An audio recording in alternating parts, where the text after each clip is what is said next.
The CL was always the focus. The CL was always the focus. I told the boys before the start of the season that I need that CL. 2012 is cool. Drogba is cool. He's still the GOAT's greatest CL win of all time. 2005 was stolen by Liverpool, but need another CL. So the CL is the key. But top 4 is needed as well. Top 4 is needed as well. Uncle Mo, I know you're the GOAT. I know what you're about.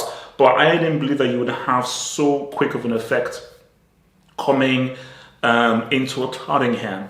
Bro, they have identical records, but it's sort of in the adverse. So Chelsea have won 1 game in the last 5. Tottenham have lost 1 game in the last 5. So Tottenham are definitely coming into this game in form. Tottenham are playing at the crib.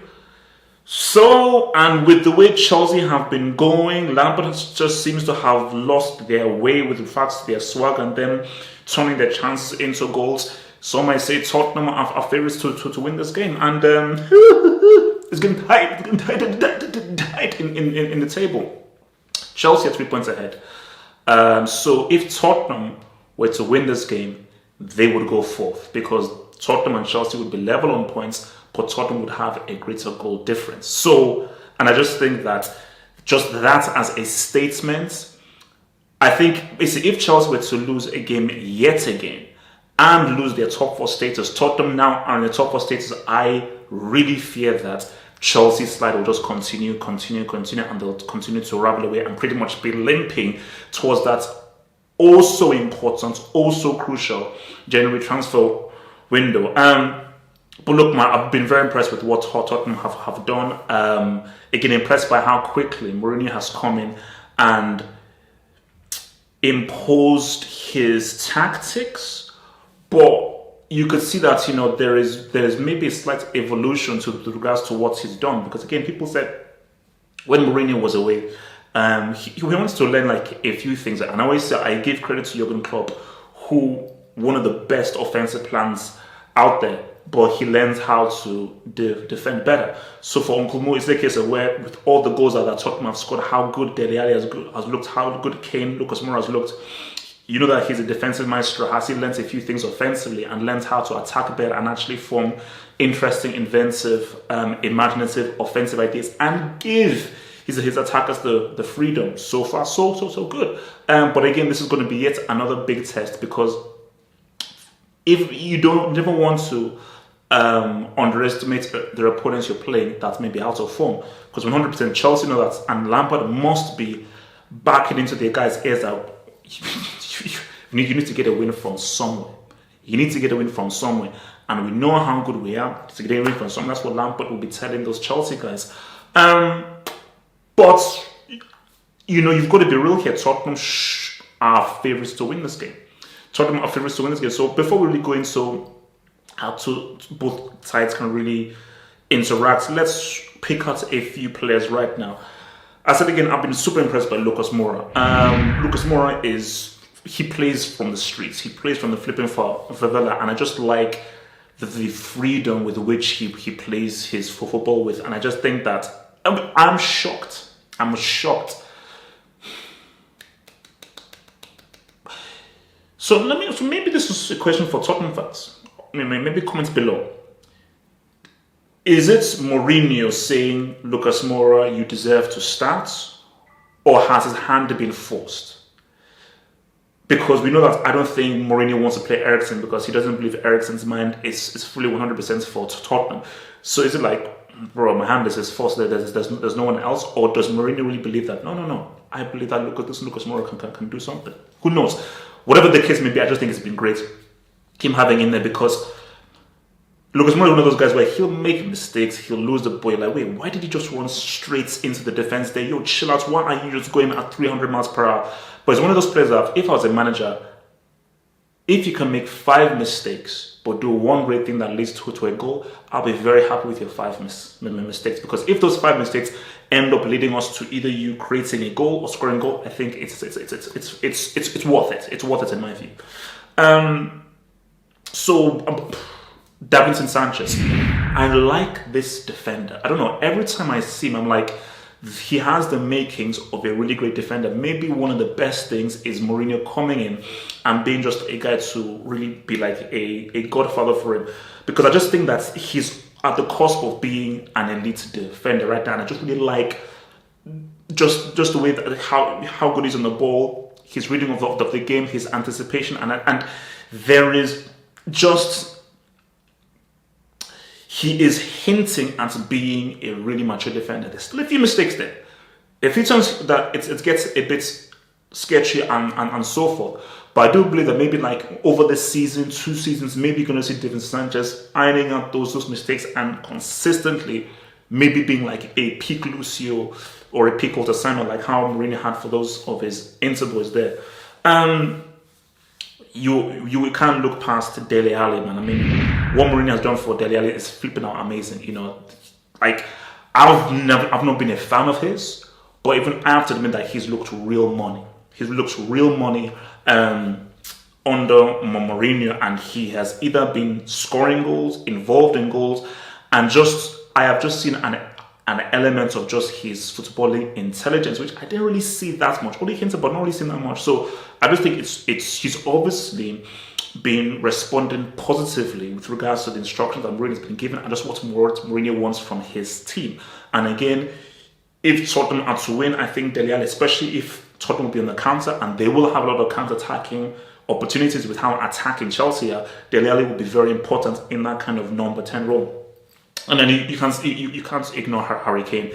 He's the goal scorer. He's the target man. And I just think for Mourinho, it's just about knowing how to use Harry Kane.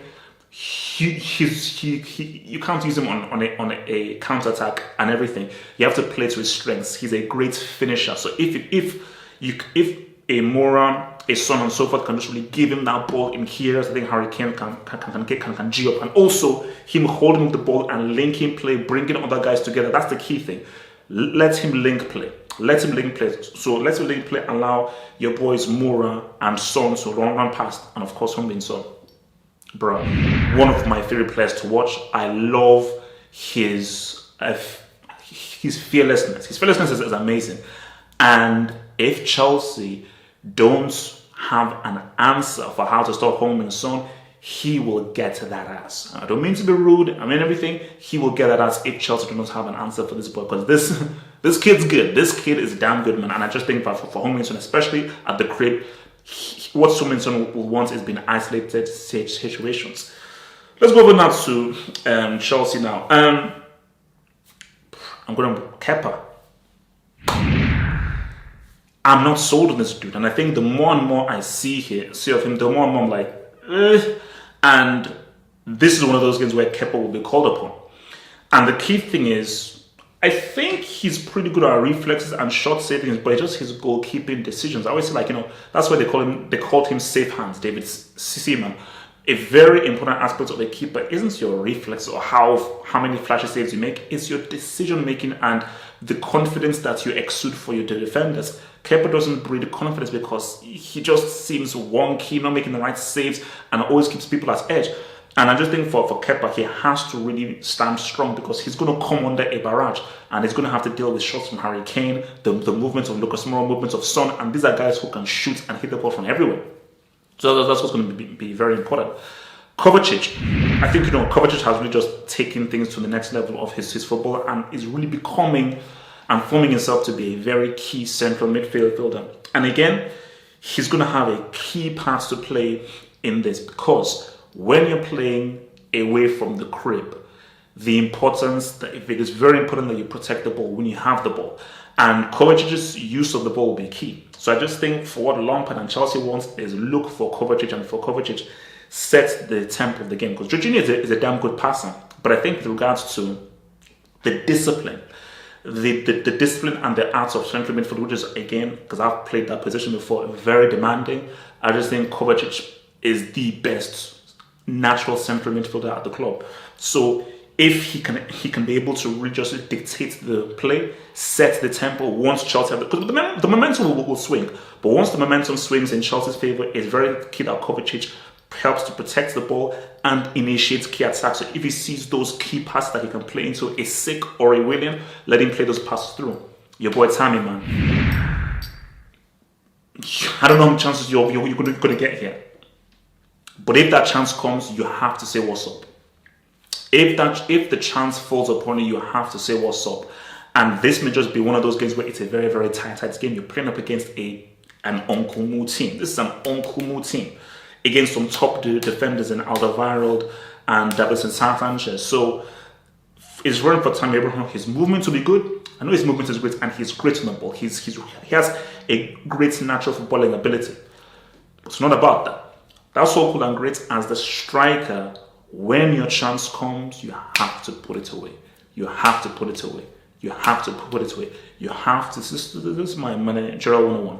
You have to. Lampard has to say, Tammy Abraham, you're only going to get one chance. In reality, you may get 3 or 4, but discipline yourself to say, I'm only going to get that one golden chance. So if I'm only going to get that one golden chance, I have to take it because I'm never going to have that other chance. So that will discipline him and laser focus him on ensuring that he puts that ball away. Scoreline.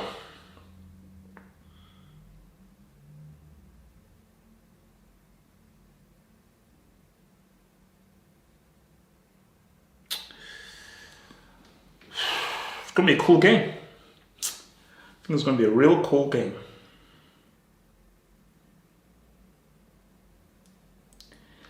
And I'm probably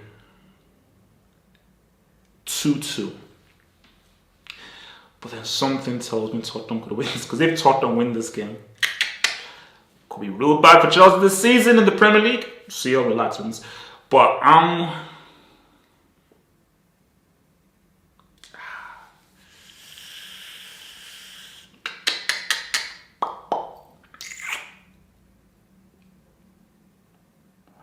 because I don't think Chelsea are going to win. I just don't see Chelsea winning this game. Especially this game. If we have the crib, I just don't see them winning this game. So I'm looking at 2-2. I'm looking at 2-2.